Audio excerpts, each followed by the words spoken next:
Hello મિત્રો, નમસ્કાર. પહેલગામમાં આતંકવાદી હુમલો થયો એને આજે 10 દિવસ થયા છે.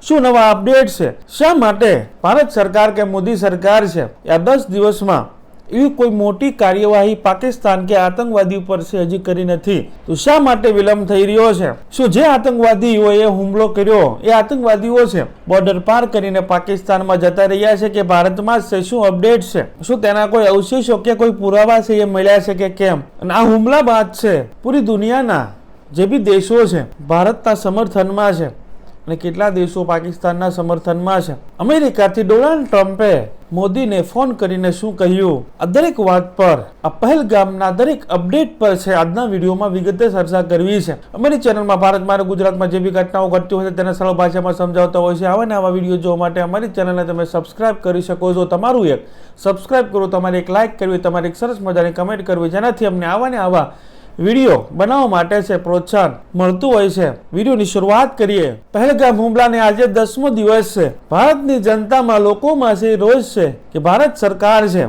ભારતીય આર્મી સેના છે એ પાકિસ્તાન અને આતંકવાદીઓએ જે કૃત્ય જે પહેલગામમાં પ્રવાસીઓ સાથે કર્યું છે તેના પર ઠોસ કાર્યવાહી કરવામાં આવે, તેને શોધીને મારવામાં આવે અને પાકિસ્તાનના જ જો આતંકવાદીઓ છે તો પાકિસ્તાન પર પણ ઠોસ કાર્યવાહી કરવામાં આવે. બેઠકો પર બેઠકો છે ચાલી રહી છે. શા માટે વિલંબ થઈ રહ્યો છે? ભારત સાથે કેટલા દેશો છે એ ખુલીને સમર્થનમાં આવ્યા છે અને પાકિસ્તાન શા માટે બોખલાઈ ગયું છે? ભારતે અગાઉ છે ઘણી કાર્યવાહી પાકિસ્તાન પર કરી છે, એ પછી અટારી બોર્ડરની હોય કે સિંધુ પાણીના કરારની હોય, પરંતુ હજુ પણ લોકોને આ આતંકવાદી અને પાકિસ્તાન પર ઠોસ કાર્યવાહી છે થવી જોઈએ એવી ઈચ્છા લોકો રાખી રહ્યા છે. હાલ તાજેતરમાં ભારત સરકાર, મોદી સરકારે છે આર્મીને ખુલ્લી છૂટ આપી દેવામાં આવી છે. તમારો સમય, તમારું સ્થળ તમને સરકાર તરફથી છૂટો દોર આપવામાં આવે છે અને બાદમાં આતંકવાદીઓને શોધવાનું સર્ચ ઓપરેશન પણ ચાલી રહ્યું છે. જ્યાં આ હુમલો થયો છે તે સાવ પાકિસ્તાનની બોર્ડરનો નજીકનો વિસ્તાર નથી, જે જમ્મુ કાશ્મીર છે એની એકદમ સેન્ટરનો વિસ્તાર છે ગણવામાં આવે છે. તો ત્યાંથી બોર્ડર ખૂબ દૂર છે. કોઈ આતંકવાદી પાકિસ્તાનની બોર્ડર છે પાર કરીને અહીંયા પહોંચે છે તો પણ તેને 7, 8 કે 10 દિવસ છે એ આવતા લાગે અને જતા પણ એટલો સમય છે એ લાગી શકે છે. માટે હાલ ભારતીય સેના સર્ચ ઓપરેશન કરી રહી છે. હજુ એવી આશંકા છે કે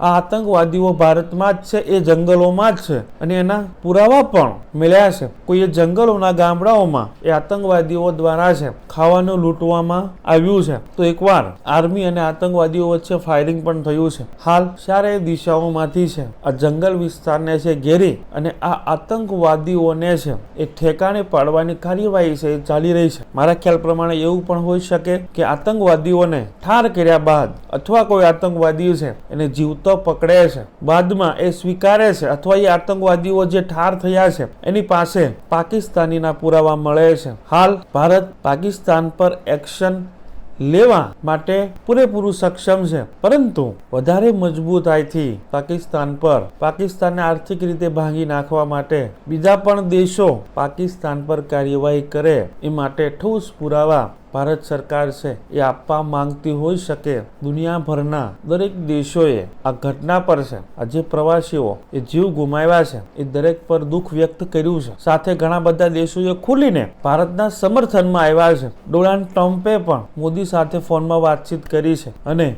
ત્યાં સુધી કહી દીધું કે અમે ભારતની સાથે છીએ, મોદીની સાથે છીએ. તો ઘણા બધા દેશો હાલ ભારતની સાથે ઊભા છે. સામે ભારત ચાઇનાનું શું વલણ છે એના પર ધ્યાન રાખીને બેઠી છે. જો આ આતંકવાદીઓનો ખાત્મો કરી નાખવામાં આવે છે એ માહિતી આપણને પણ ન મળે, કેમ કે એ ગુપ્ત માહિતી છે. બાદમાં પાકિસ્તાન પર કાર્યવાહી છે કરવામાં આવે અને બાદમાં એ દરેક સમાચાર છે એ આપણને મળી શકે છે. પરંતુ જે આ 10 દિવસ થયા આ ઘટનાને, લોકોની માંગ અને લોકોની નારાજગી છે એ વધી રહી છે કે પાકિસ્તાન અને આતંકવાદ પર છે આ મોદી સરકાર છે મોટી કાર્યવાહી કરે. અવારનવાર આ ઘટનાઓ છે એ બનતી રહે છે, એને જડમૂળમાંથી ફેંકી મૂકવામાં આવે. તો હાલ પહેલગામ એટેકમાં અપડેટ મળી રહ્યા છે. સર્ચ ઓપરેશન ચાલી રહ્યું છે, આતંકવાદીઓની શોધખોળ ચાલી રહી છે, સામે બેઠકોનો દોર પણ ચાલુ છે. સામે ભારતને દુનિયાના દેશોનું સમર્થન મળી રહ્યું છે.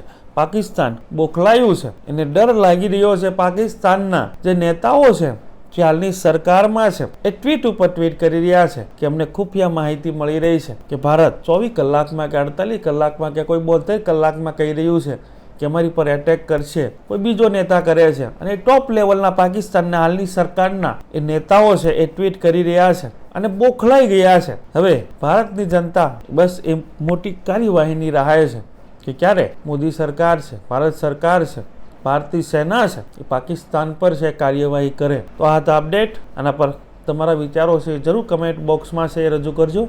અમારી ચેનલમાં ભારત મારા ગુજરાતમાં જે બી ઘટનાઓ કરતી હોય છે તેને સરળ ભાષામાં સમજાવતા હોય છે. આવા ને આવા વિડીયો જોવા માટે અમારી ચેનલને તમે સબસ્ક્રાઇબ કરી શકો છો. તમારું સબસ્ક્રાઇબ કરવું, તમારી લાઇક કરવી, તમારી સરસ મજાની કમેન્ટ કરવી, જેનાથી અમને આવા વિડીયો બનાવવા માટે પ્રોત્સાહન મળતું હોય છે.